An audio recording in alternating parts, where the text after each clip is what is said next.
라인도 발랐었네. 이제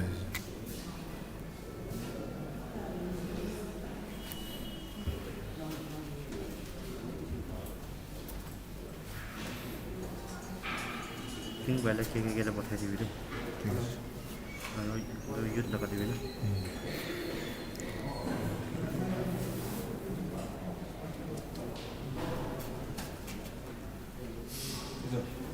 간이 보는 그래? 유지 그래 있나? 자 이제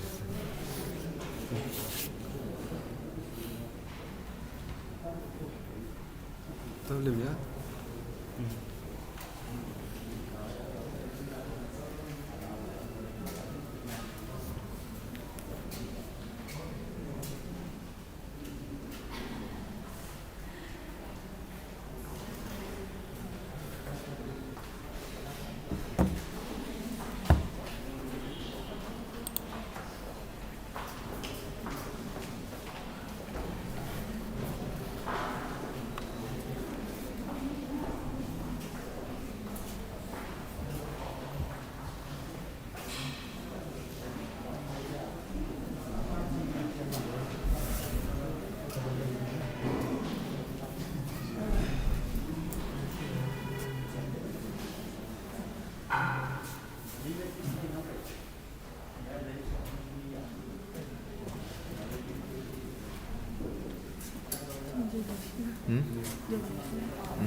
아?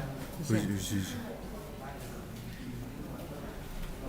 나무이 그룹도 나와 뭐 그룹 내니 보다 올려는데 Kina grupte.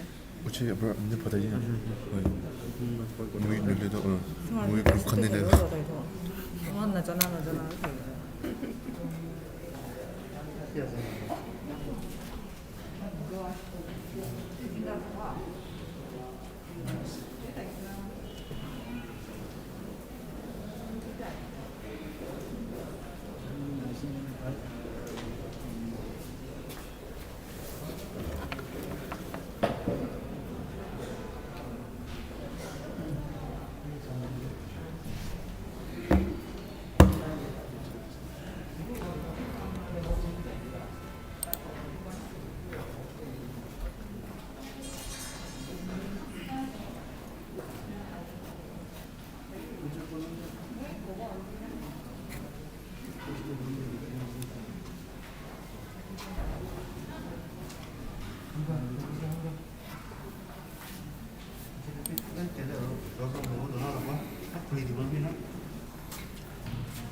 저 걸리면 넣고.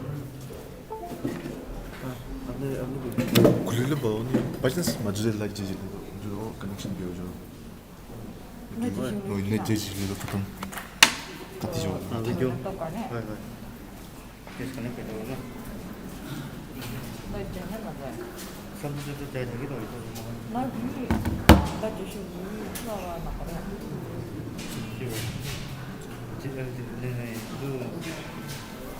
Light of है ना वाईफाई तो लाइट होते हैं तो 그래. 이거 스위치 고리하는 게 나아져. transition인데 transition인데 봐오나? 나무나 좀 아, 진짜 좋나? 어째 transition 거의 딱 고르는 transition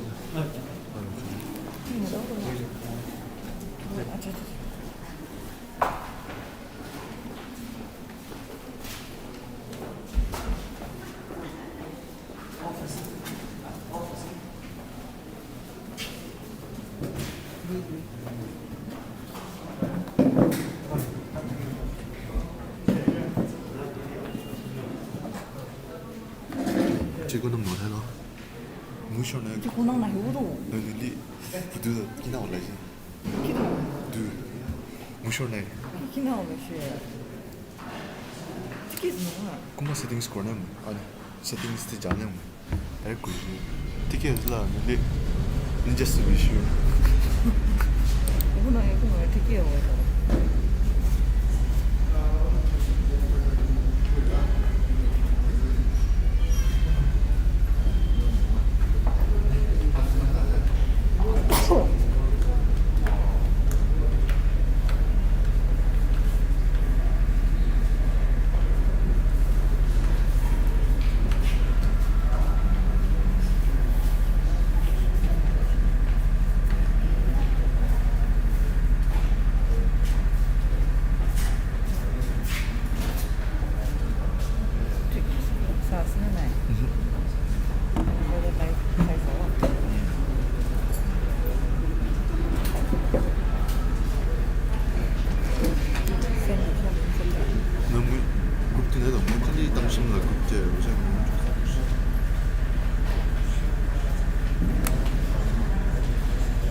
요즘.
Bulan Mei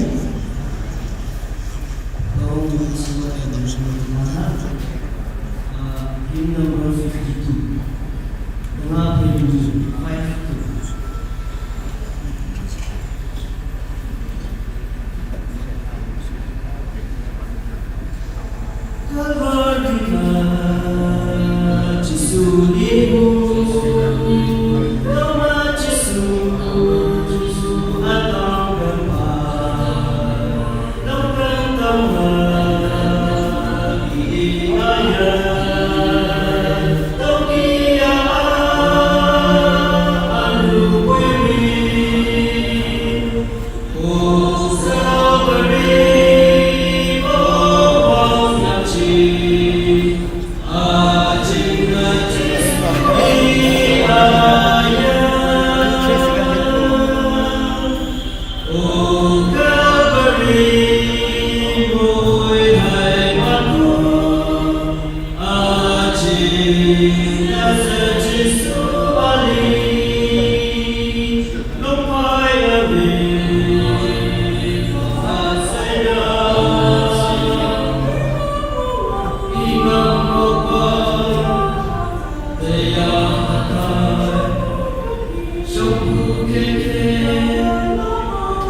Iha Christ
Katani yukla tine kyoti nebo cha farasi alau cha kangin sai farasi bayo hayang na yoi mimi ke yobedi kawang dewa nang min yonga hancine dew ai halan dia ulai u now yechai u yechima ong mong hay yechi đâu đâu bảo các minh sai bảo kia để nam cụ chỉ nè nam nên dùng quay đâu bảo hát mong chả nè ní mẹ giá hát nhiều đi nè hay em nè đâu bảo mấy ở xây nó cụ bên con có cụ ăn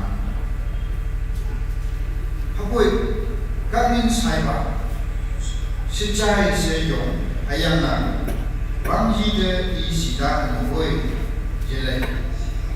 Hakoi yoi mongchan de terpedi o kawa. Enuba ede yayamba. Jisueri dewa numada di manen. Over di not the leji nake. Chumba ichi. Dewa kata kawam pai suwe. Hamchine awine yoi ayong pa ne nengu ene nyai hayang ne oyen yoi min ke ene nyai ayong ne nyai kawang awan kawang som det en jag på jag på väg till man på kanske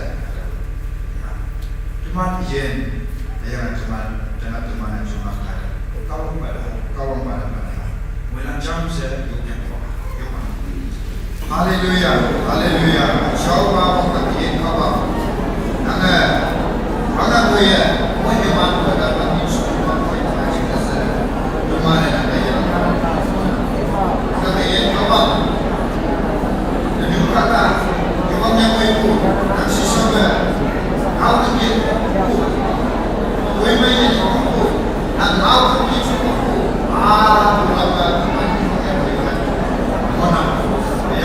Pagawang dalam memandang sungai perak, teman minum pimpa, dia dengan audet, dia dan aman. Itu perempuan semasa.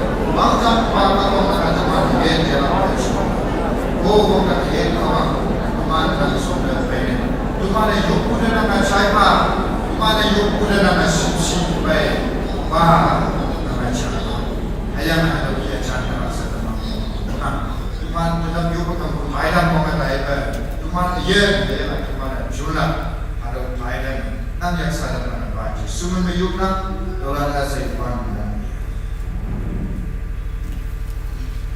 kalau mimpi siapa Tuhan ini loka 436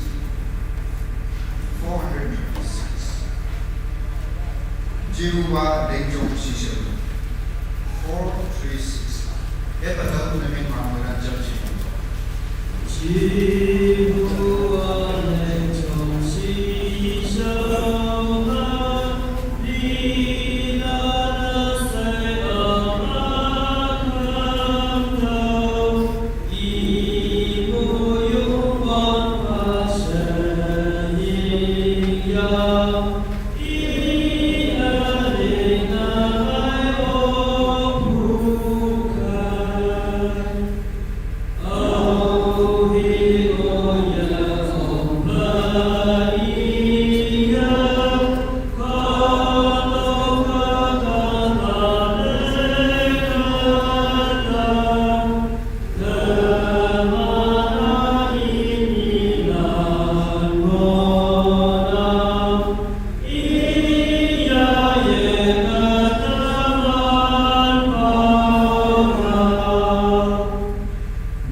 Director, Chairman, and the board members managing the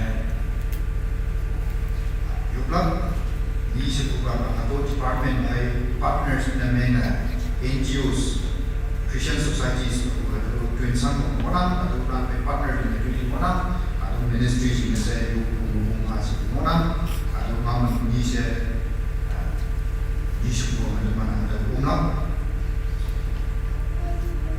residential girls hostel atau Moon Town yang apa ada residential girls hostel. Mau students yang staff sekolah anak students 50 orang warden orang yang negara yang nanti nasi staff karani orang nanti nasi mana umat hado pama self help group punya jenis apa apa atau begini dan dalam tujuh jenis group umat orang yang ada nih orang bank banyak ada dalam project ada ngawinan yang ada dalam project sana kadalannya atau biaya development yang lebih banyak dari konsep teknologi konsep ada lagi ada dari tujuan dari orang ada dari cara yang mana itu dari kalau dia lakukan untuk menguasai atau jenis atau melakukan yang juga macam di sebuah Hemiya Republic Day mana Republic Day India kan bima ada jawab kawan sipsi yang dalam cuan yang saya ada di sebuah mau yang jam sih orang kemana nanti yang apa macam kawan kepada sekolah yang apa menyangkut dengan nama jenis yang ada sungai buka atau mana di kawasan banyak jenis ada banyak cara ini banyak cara ada tuh sebenarnya tahu ayah kan tuh ini ada apa yang mungkin kawan jadi cuma ada mereka yang mana ini ada chairman yang adverse nanti kawan macam ini baik kalau nak jalan pelan-pelan sudah kocok pada orang nak jalan pelan-pelan memang umumnya ada isu kalau sebaik apa oh coba mungkin kawan atau department baik partnership kaya kan leadership NGOs ada lebih banyak kawan ada ministry nak jalan pelan-pelan ayah ada tu yang baik yang malah kau nanti nak pergi mana mana. Jadi banyak nawayan jenis ayah banyak cara nikah dalam jenis residential hostel mohon kerja pertama.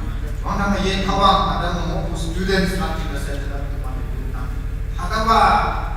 Ide yang baik. Kata lingkungan jenis ayah menjauh tempat jenis pemerintah. Lepas ada ministry yang baik di negara ada mau warden yang ada dua lima jenis enam orang jenis mau katakan nama yang apa mana yang kawan nasi bukai cuma jenis nama yang apa oh mungkin ini kawan hadu pangme dua lima satu punya jenis nama apa lah kawan nama yang apa mana gimana lembu dua solat sesuai wangan bukai kawan nama disiwa bukai oh, orang kata kawan, ada department yang kita bisa ada tulis solat kawan, ada tulis solat juga, wangan boleh bukai, kawan nak isi buat bukai, nanti minyak hari nanti kita kawan nak jalan boleh mana boleh, ya oh, orang kata kawan, boleh kelak kami ke mana, India, Sokaria. Oh, orang kata kawan, nanti ialah menyong hana. India sukari, hibak lalu dengan British government mengambilnya self independent dan mengenai. Dua ini salah tiga India kan dalam tiga di mana begini ada bang. Dan ini demoi senang nak India kan tu ber cuan baik.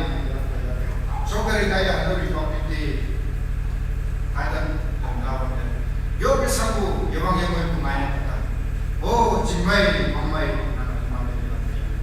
ye nak government sokari kaya woi palang district akan bila tak mau jenis dia yang pada cuma lama kawan nak kita. Ayam ada kaitan semai kawan nak kita. Kawan nak ia nak pada mereka mau kau. Kaitan jam ini nak dapat pasti. Apa rasa sesuatu.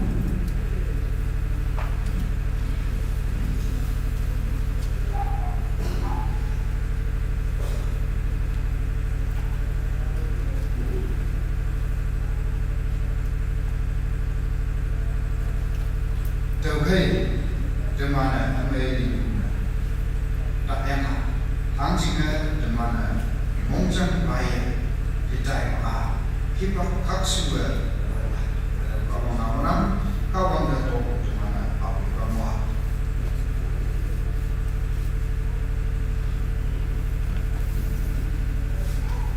ala trên màn bay là đồ kia bay học như năm kadang semua ingin saya buka dari orang, mana orang ada hidup memang ayam itu cuma apa, ada cuma di sini sana. Han moment, you pada cuma be, you ma wanton, wife of late by Wang Ba, you pun menjalan dari nomor satu saya pun saya. Karena kawan yang berkata, sikap ini jenisnya menyongkar macam saya berbuat. Orang lain kawan, anda yang bercakap menyongkar. Karena aku bercakap beriman. Dia namanya nak bercakap beriman. Haji kan bercakap beriman. Ayakah, kalau ini buat jenisnya.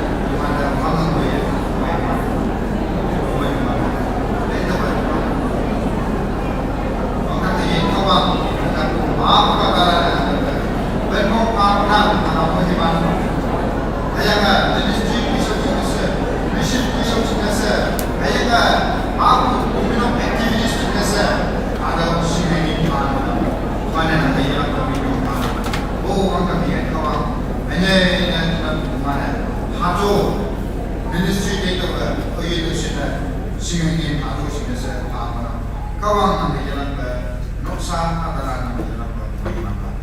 Ayam ada di mana?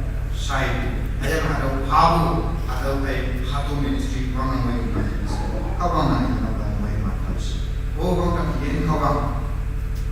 Mana ayam padi dia. New Mantan ayam nama ayam pada itu. Nah, kawan ibu ayam pada Noksa ayam jadi mau berat saja. Nang ada dosa dan boleh rasa cuma tapi no dosa nang yang terkosi nang ayah pada mahu ayah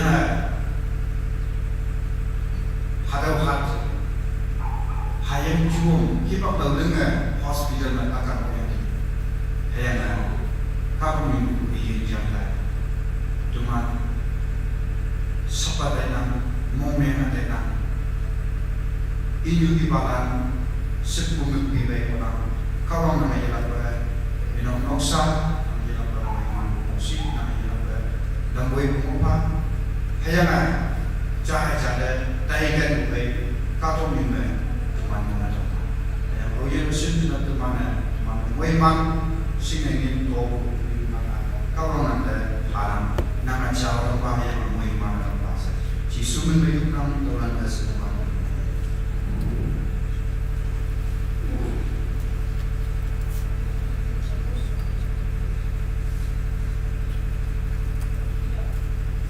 Christmas, New Year, tumamay unang sinasa, way malata, tumamay. Kawang sausapa, way malata. Jadi,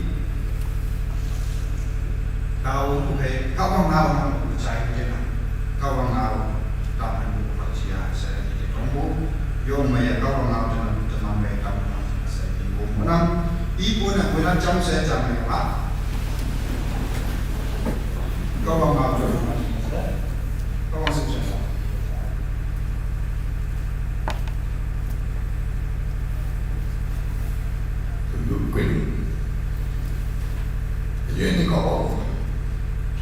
Nangao isidai leku kapon. Ije leku kapon. Kong mo thangka mo sao na ado kimu. Wega kin na hatu mo la. Ado ya pan de ken lo de na ado ngai de na yi ha la. De na ado khum chim ocean bai de zam nang mi nong pa bai. Sita ho la chin bai de na aje be na ngao jai ya la chin de.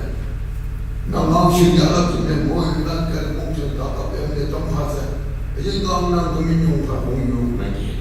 Upaya menang umayyau. Amin. Syukur.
Yungan ba numan pa chiyungan kawangan numan de jan bukie kamyang hayang katai chilo yan lang mo ku katong ba numan boy man la hayang chilo lap jingne tola na kadung chun lap jingne jailo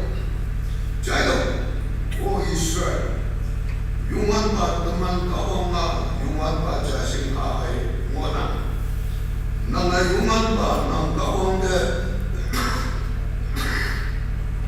nang mongchong saya nang yaha saya ayang nang mong kongdong buat kando teni tawal yungan de anong tawlan outcome na numan mongchong maangdong tawlan nang hai nalan de yalok peng yolok Oben ang nomma sudo molade, ayam ang nomma ke muade, ayam oben ang sending ongade, ayam ang tuin lengjam lenga tolan jam yalap ngalo. Ato kau mengawa, kau macam mau nana elibu, ija eli dekat ngawana. Atau ngau campur kini teman anak, anu tu kimuat apung tak mendat dari penginan, jadi cara apung tak mendat dari penmen, ayam mereka tunggu kata kongkem buat, nang ayam rumah pamen menjadi orang sengira, ayam iman nang denyam nak, apung tak tadi si buah, apung nanda yang mau Taulan mai berdengki yang kata tu memang juga semua kita menunjuk dari kita untuk tekung wayang ni. Tahu dia, apa yang anda nyiap maya angku jatlan tahu Yahudi dia, sah Israel dia. Taulan kau mengenai tujuan menau dari angsiku, kau mengenai angsiku itu baik bukan. Iman waktu jengyu Jerusalem jengyu yoyanga, atau Israel katalan apung leng tamyanga, di banyak bukai Jerusalem jengyu makapung pabu jengyu iman yoyanga, apung leng tamyanga, iman yoy somamu kata ang jengaja mencapai dambu. Ruman angcing, kawang naik tambu, angcing malu ruman angcing, amelu malu punya ame sungguh dulu. Rum angcing baik Yesus Kristus angcing kamu bodoh ngaina. Jangan tu rum angcing edis, ini sebenti rumah orang kodem kenal ngawang nanti, orang angcing mana.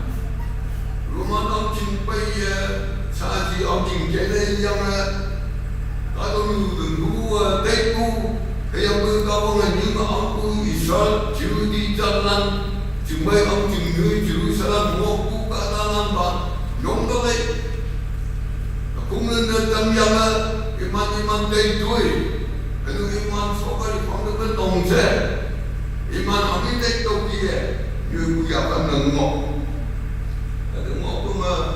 Jerusalem maupun Yudea lana, atau kau, aku jatuh yang datang, atau jempang kau, aku jatuh, atau hatan orang aku, kemjui, no aku jatuh. Long bebe yang aku di sini jinggu ayong, yang aku datang yang iman aku itu, iman teitui, isang rumah aku naik baik. Allah na iman ajaib, tu ke kau na, rumah langsung bui pada, kita seminggu kata, namai ada tetap 80,000 bui yang ada Jerusalem maupun Yudea, iman teman orang jauh cuma tempat bulan hidup baik, teman rakyat Allah. Kalau iman ni baik, iman tu ni adalah sudah tamsiku, kita senomboran hajar tetap 80,000 yang baik Jerusalem tinggi punya Numano sakit Ompek teman pangkat Numano jalan mengge sini yang hukum tunggu tersendar rumah sibailan ada tetap dan punya moyong iman mandai kue kerana iman tenyeku magai saksi senyeku lang long benu lo kuda untuk benu yang long sebu pahit kue mengasah yang basok dalam halan sini pandang, rentok dan rumah kita sibailan tu, iman aku je hijau, iman dia, hati sampai mendapat tu, yang benar percaya. Kau menjadi cari katakan, cuma tinggal angcibu juru Islam tinggal moyang iman mandai tu sahaji, hok pergi iman. Saya akan tenang sejauh yang ni. Sejauh ni baik kaya mau ikut Julai pun nyeti tu itu punya teman-teman juga kau orang itu apa ni yo. Jangan tu tinggi mumu kau orang jatuh di dalam angsi. Sekolah iman buku haram ribu mangha.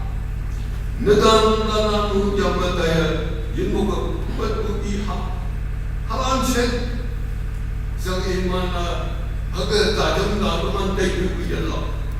Kalau mau mana kau mana, lakukan kamera September terbi rumah sibalan atau video koplo bayar malu tu kami 80,000 no, 80,000 Minggu jauh pada 8 komputer. Iman kita di top yang iman kita top yang 8 tuai situ yang itu top lah pertama kau itu. Halan senang dengan tampu Jerusalem jenuh mahu kawan. Atau cari jauh, atau kawan temiu teman kawan mana. Namai tawa ia orang nak hangga jiu dalam dia ngai tu jisu ini kai jisu benar. Orang yang lain dan imbalan teman lo kau bagi imbayar atau saya so pengau lain. Ayam dia mau berjaya mau kau jadi sahujan tu semua mau tu orang tu kini mau Jerusalem tinggi depan itu, itu bersiul kita mana? Kalau tu ya sana bunga tu, tu ke? Atau bunga tamu bukan tu bunga yang, bagaimana? Tu Kristus ni, kalau pengjum kamu berjaya si betulan wang berhaji, yang berdalam hidup atau ingin naulai, dia tak hidup. Ông đâu mà tôi khởi nhai gì đâu, sư cái nhà cũng ngáo lại chỉ được vậy đó. Cả trong những hàng chỉ cũng mong cũng chơi xả mà có là tôi mà ông ada ngài bu sẽ ada ngài bu có ada saya ngài nang bu ngài có mana so ban boy yang berteman mo bay ko kung ngau chin tu boy so bay na Tong itu orang bayar mana? Kristian sih tu mah, itu tak kau pernah berhukum.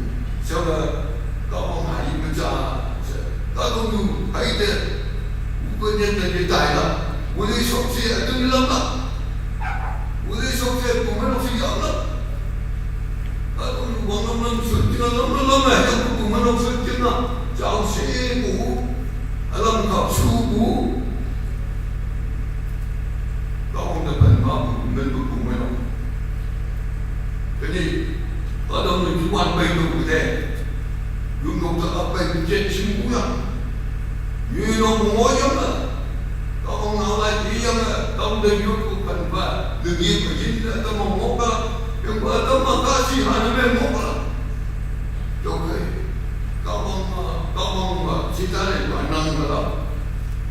the personality, anang kala. So one the hangi training to ki pinibu, katalan ngau ye chai ko ni ma ya la de bala ka cha na che. Tamam mai no. Lam lo ngai ku ku che ku chai ya na atin na ku sin de ta ye.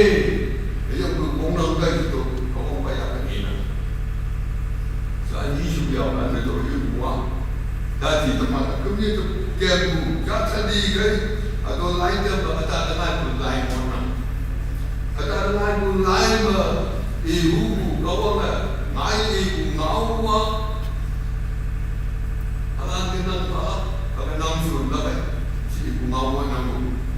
Tapi ibu yang berkawin bahagian kalau misalnya aku itu memang tanggung buah, wangkum disuruh berapa tanah.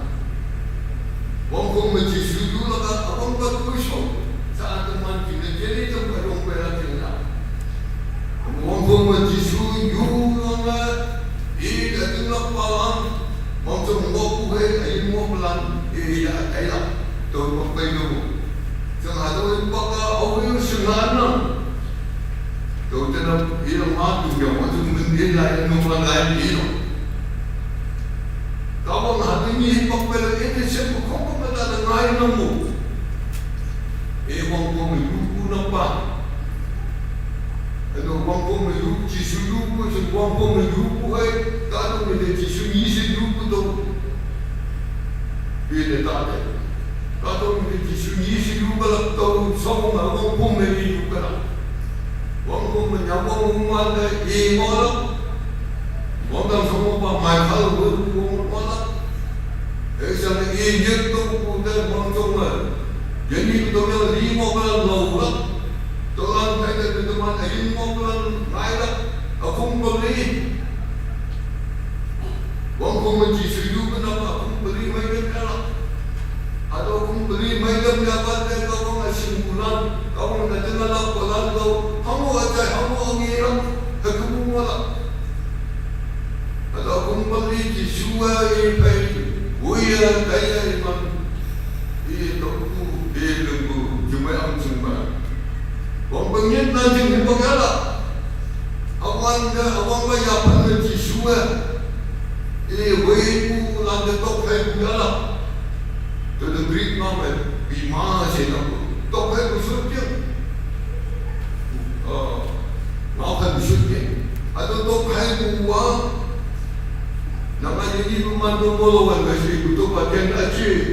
Yang benar kalau mau pati dia tengok kat hang tu mau nak mau pala dia tu hai bui pemula. Au sen na berbeza dengan ini tu yang mau itu mengau ibu itu mengau mai tu lah. Tu bahan mau mah. Alam nak semua itu kan. Jangan letak kain itu dalam hibang mah. Jika kamu tuai dengan si setong belakang apa, penyanyi itu semua namu. Setong semua jangan. Jika anda tu nak umai nak kinyam bukai, umai nak kerisati, nak jamlak. Kamu awin awak, nak jamlak, nak jamlak semua ni.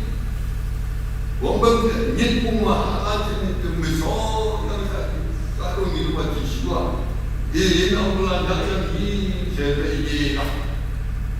Ada maniku, ini ada nak palang hai siswa puma. Orang ni nanti orang tak tahu rumah. Saya sekali di rumah jangan kau pergi jam lelah, cuma rumah. Lam mengayat siapa ibu yok bukan jual ayat. Tahu yok ini arma piton si ibu yok atau ibu mula. Jaja ibu yok, kalau ibu yok kata jaga ni ngopai ini, kalau ngopai ibu yok lah. Atau arma piton ibu yok sedewan tu awal. Kalau boy iman jadi hampir di lupa semua yang ngopai semua. Siswa, ibu kata gue yang tempat itu di sekolah. Atau yang Zakaria pun pernah beli Similarly, I think to believe in Kumaleo, Zechariah chapter 14, verses 4 and 9. Đâu mà lấy đâu, đâu là chỉ suy về nhà linh cu làm nhà dân đó, đâu như thế gì sẽ chú lên qua tận nhà lâu là lên qua tận nhà lâu có phải qua tận lên qua tận nhà tận mà đâu mà dân yên ở vùng này là sao mà đâu dân yên là đâu mỗi mà dân yên nó men là thế sao mà cái mong của mong bé hai cha mong làm yin yang ku ka tangan sang yin ka to mu den yin man ha yang ku sang so si yang ku kong ku pe pe kong pe ha cha cha to ka to mu ba kong la mu la awan de mo la ka na tu man men no pa pi yang ku na to kai halan chen de ke la halan chen yu jo la yin ka wa sa chen de na tam ku kai a to ka wa ta pi do ni trong tôi trên nhắn qua tôi hiện nay đúng không? Tôi ta nói cũng lại đấy, phong bốc một ông mà quan tâm nhiều chuyện, mỗi một hôm mà tôi mong học của mấy lúc đây nhiều lên trên là ngay đó, cả tôi những hôm đang nhìn một số chỉ là trên sáng ngay đó, đúng không? Ta nói của ông ta về mình trả, anh trả một cái lương tôi làm lương lệ rồi. Ada nama của chúng ta phải biết rằng Revelation chapter 21 verses 1 to 3 câu có quan là chồng có đúng Allah quan tâm Allah vậy là adung bay lắm chừng nè adung bông bé mà cha cứ môi tâm lắm chừng nào ông phải xuất hiện cái hàng mà chỉ siêu Christa nó có lấy ý ở đây người ta đi mua của gặp người hé lên trong nhân số đó xuống cho nó phần cũng vậy đó. Ông có hai giờ đến lúc bây giờ sẽ hãy có bao nhiêu chuyện gì xuống cho mà ý là từng lúc đó ý cũng áo chay làm bao chuyện tâm chuyện của ông tâm chuyện của ông xin mong đâu là nó mong thật gì nó anh ông đi xin nhiều lên ý áo chay đó lo làm bao nhiêu sự phải tự quay cả sĩ hãy nó mong là ông cũng mà vấn đề đấy là tôi muốn nói phải là bảo thật khi mà ông cần phải mình bây giờ xa thì cũng ở tại đây mà ông ta phải mình chọn lên cha đừng một quan tâm là các đối là yếu lắm tôi phải trên đừng có lắm cái đừng có hiếm ông bây giờ nó chỉ tôi đi ngủ thế nên tôi mang tôi mà cả sẽ đi mà là gì tôi mang là 10 ngày thì phải đi đâu số của ông sẽ Ayam pun atau teman sama ayam ribu ayam memang cari kayu kan cari. Atau adi tu macam ni tu macam ayam pada jadi dah orang. Tu kai kawan kai jadi dah. Sinau yang ni buat nampak. Tu nak ujian ini kan. Mungkin sama ujian nampak. Mungkin sama buat ayam sama mungkin semua pilihan ayam. Tu belok jadi lagi nak. Tôi cái nằm ở dưới nó chờ cả ta là quốc năm lên mà tôi ấu với như mày vậy đi mua vô mà mua luôn mà đi xếp cho mà trên để chỉ đi cần xong chỉ là cái gì quan tâm mà các ông phải trên để mua mấy cái chỉ đi mua nào thế nên để là tôi biết tôi là Christian mà Christian chỉ cũng người sống chỉ cũng áo ở trên susu pergi yang mampu yin jin mau lagi yang berjumpa jumpa macam-macam je you bukan punya wali yang bukan ada bentuk Kristen okey teman jin malah jin tak mungkin bukan mungkin mungkin sama tak ada kau menjadi beda jadi beda yang mungkin akan tolong sini iya dong tapi lo lama mau lagi dia orang pada orang nak tu tak tu bukan banyak mana Jadi syukur dia jangan layak ni untuk akan dengan kau tak. Yang berkawang hari menangis. Depan ayam. Lalu kalau ini senang kena siapa Kristen mana angkat. Yoi nak kena mati tu kau. Kau mau ke sekolah atau ke sekolah ni, yoi dah mau.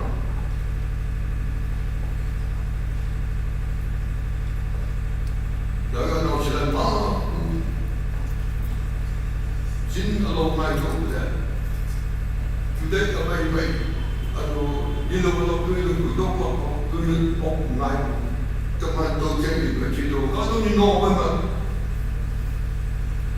Orang mana kena halan orang suci-suci. Ini bahawa rumahnya cuma desi kuda cuma pada itu bunga. Kita itu pun dulu dengan tuan. Alam sini kapal ini mengaku banyak orang dulu kopi. Okey tu mana? Mama ibu anak kaya berarti bapa jalan. Isu aku berdua dia pada Tahu aku nak dengar aku tahu baik bola yang macam kalau orang boleh sokir tak memang tahu jangan cipu mungkin tu kalau nak cepat saya pada kalau mau tu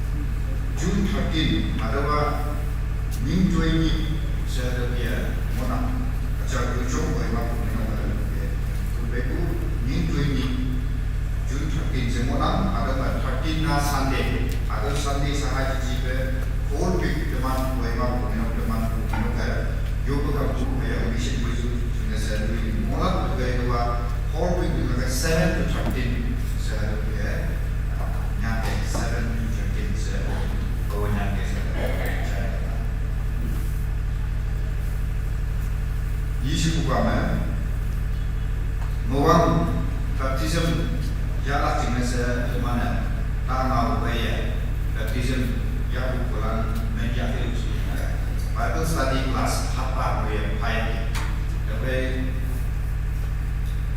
hadapan Bible study class yang heran mereka had coming Sunday morning ada baptism ukuran tapi malam ni ada baptism class yang heran baptism ialah jenis dan dalam ada orang sini saya nak cari orang lagi ayah baptism class yang kerana Saturday ini hard rock ya bunda dan beliau memecah awal saya ada bicara bunda dan memecah bagai baptism class yang kerana adalah dan mau cari mana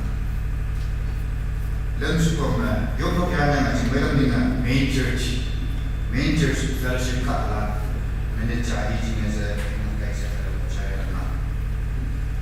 Kalau mungkin siapa ada mana yang apa? Hymn number 310.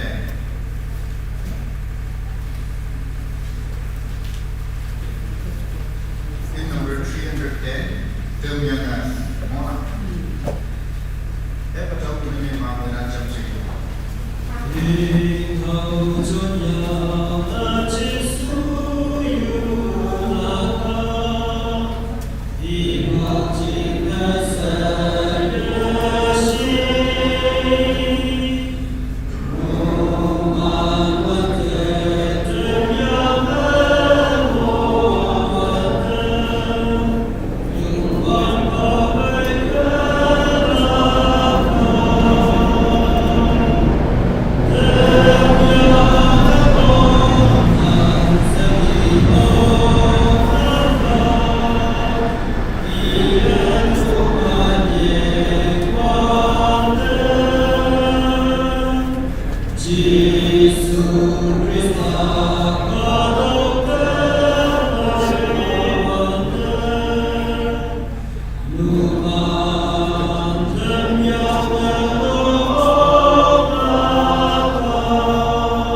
saya tahu dari menyong Pak, jadi mereka menurut baik mana Biden yang ya suara itu Biden mesti saya tahu Pak, ada mulai dari sesuatu saya jadi tahu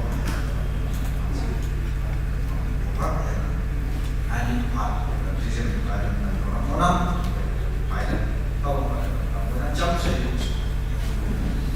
Haleluya, haleluya,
Shalom.